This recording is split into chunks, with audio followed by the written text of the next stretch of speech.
Hello everyone, आज है 12 अक्टूबर और आज इस वीडियो में हम बात करने जा रहे हैं भारती एयरटेल लिमिटेड के बारे में। देखिए, टेलीकॉम इंडस्ट्री से जुड़ा हुआ काफी दमदार शेयर है ये।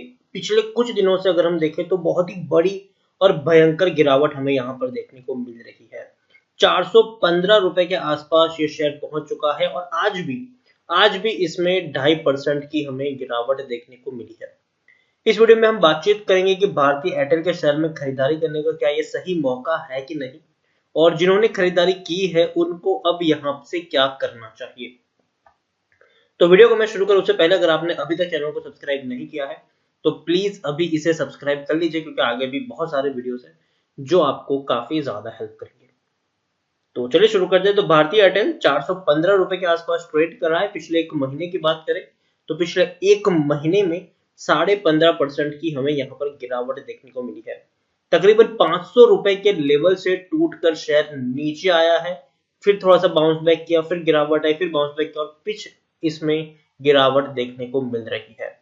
तो कंटिन्यूस ये गिरावट बनी हुई है। पिछले एक साल की बात करेंगे तो पिछले एक साल में भारतीय एयरटेल का जो शेयर है उसमें 8.5% का हमें ग्रोथ देखने को मिला है। आप देखिए, इससे पहले भी 375 रुपए के आसपास शेयर ट्रेड करा था, एक बढ़िया बाउंस बैक किया, 550 रुपए तक शेयर पहुंच गया। उसके बाद पेंडेमिक के दौरान जब कोरोना आया तब ऐसी गिरावट आई कि शेयर 400 रुपए तक चला गया।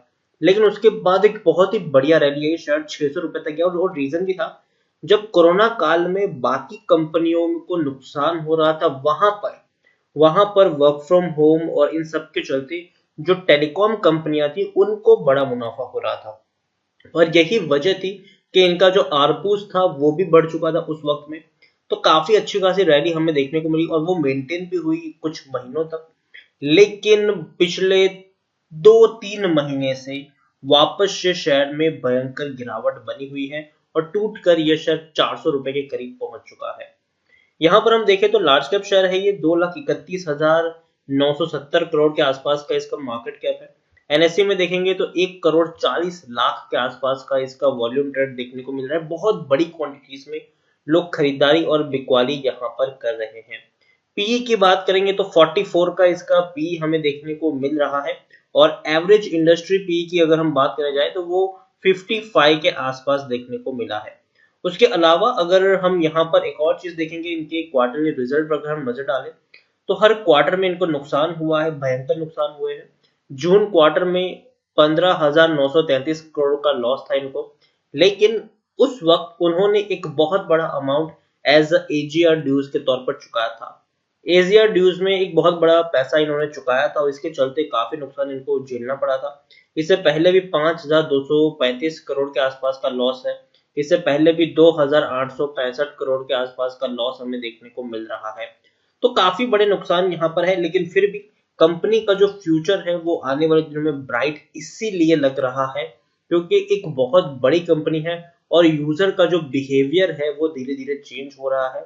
और इनका जो पहले जो यूजर 50-60 जीबी जिनके लिए इनफ हो जाता था, आज उनको 100 से 150 जीबी भी कम पड़ रहा है डेटा। तो डेटा कंजम्पशन बहुत बहुत बहुत ज्यादा बढ़ चुका है और इसी के चलते इनका जो बिजनेस है वो भी काफी ज्यादा बढ़ता हुआ देखने को मिला है। उसके अलावा अगर हम यहाँ पर देखने जाए तो जो आरपूस है वो भी बढ़ने के चांसेस है। फिर से जो टैरिफ है वो इंक्रीज किया जा सकता है और उस इंक्रीज किए हुए टैरिफ के चलते फिर से एक हमें कह सकते हैं कि फिर से तेजी देखने को मिल सकती है इसके शेयर प्राइस में भी।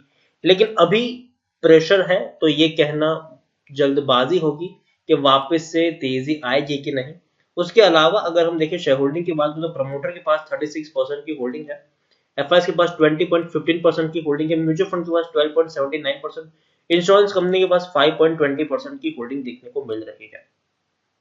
प्रमोटर ने अपनी होल्डिंग को कट डाउन इसीलिए किया था क्योंकि फंड रेज कर रहे थे प्रमोटर्स और काफी बड़ा अमाउंट इन्होंने फंड रेज किया भी था उस वक्त। और काफी बड़ा अमाउंट उन्होंने एज एजीआर ड्यूज के में चुकाया भी था। तो डेफिनेटली एक अच्छा मूव था इनके द्वारा, इसमें कोई शक नहीं है। और बड़े म्यूचुअल फंड्स ने और इंश्योरेंस कंपनी ने बढ़िया खरीदारी भी की थी उस वक्त। यहाँ पर देखिए तो 38 म्यूचुअल फंड और 1028 जितने एफआईएस का पैसा लगा है। हाईएस्ट पब्लिक शेयर होल्डर की बात करें तो आईसीआईसीआई प्रूडेंशियल वैल्यू फंड है जिनके पास 2.79% की होल्डिंग देखने को मिल रही है। 40% का डिविडेंड भी ये पे कर रहा है, तो ये भी बहुत अच्छी बात है। और एट द एंड इतना ही कहूंगा, भारती एयरटेल एक बढ़िया और दमदार कंपनी है। अगर इंडिया में टेलीकॉम सेक्टर की मैं बात करूं तो रिलायंस जियो को अगर कोई टक्कर दे सकता है तो वो सिर्फ और सिर्फ भारती एयरटेल है। और 415 रुपए के आसपास ये शेयर अभी ट्रेड कर रहा है। हो सकता है कि शेयर वापस से 400 रुपए तक पहुंच जाए, लेकिन बाउंस बैक ये शेयर जरूर करेगा, इसमें भी कोई शक नहीं होना चाहिए। तो अभी मैं यही कहूंगा कि अगर आपने खरीदारी की है और आपने बड़े लेवल से खरीदारी की, जैसे कि 550 रुपए के लेवल से अगर आपने खरीदारी की है और आप बड़े लॉस में हैं, तो मेरे हिसाब से आपको यहाँ पर बने रहना चाहिए और लंबी दूरी का यहाँ पर आपको सोचना चाहिए। शॉर्ट टर्म के निवेशक है तो अवॉइड करने की सलाह है। फ्रेश बाइंग अगर आप करना चाहो और आपका नजरिया 1-2 महीने का है तो मेरे हिसाब से आपको अवॉइड करना चाहिए। लेकिन अगर आपका नजरिया लंबी अवधि का है तो डेफिनेटली एयरटेल एक अच्छा शेयर आपके लिए साबित हो सकता है। लेकिन 415 पे खरीदारी करने की सलाह अभी नहीं है, क्योंकि मार्केट अभी काफी ज्यादा टेंस है। हो सकता है कि अभी 2-3 दिन और यहाँ पर हमें आपको गिरावट देखने को मिले, 400 रुपए से भी नीचे शायद शेयर चला जाए। लेकिन अगर 400 रुपए से नीचे शेयर जाता है तो वहां पर आपके पास मौके होंगे खरीदारी के। तो मैं यही कहूंगा कि अगर शेयर 400 से नीचे जाए तो आप चाहे तो एसआईपी मोड में खरीदारी कर सकते हैं। मतलब तो अगर आपको 100 शेयर खरीदने हैं, पहले 20 शेयर खरीदो। 400 रुपए से नीचे अगर जाए तो पहले 20 शेयर खरीदो, फिर वेट करो 10-20 रुपए और गिरे और 20-25 शेयर खरीदो, फिर वेट करो थोड़ी और गिरावट आए और थोड़ी क्वांटिटी ऐड करो। इस तरीके से अगर आप चाहे तो यहाँ पर प्ले कर सकते हैं। क्वालिटी बढ़िया है। और अगर आप देखिए एयरटेल टीवी से लेकर एयरटेल ब्रॉडबैंड से लेकर एयरटेल की जो सिम कार्ड है वो सब कुछ इसी में आते हैं। और डेफिनेटली आने वाले दिनों में शेयर अच्छा खासा परफॉर्म कर सकता है।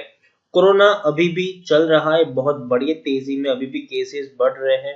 तो ऐसी सिचुएशन में एक बार लोगों को अगर आदत लग जाती है ज्यादा डेटा कंज्यूम करने की, तो वो आदत वापस से जाने वाली तो नहीं है।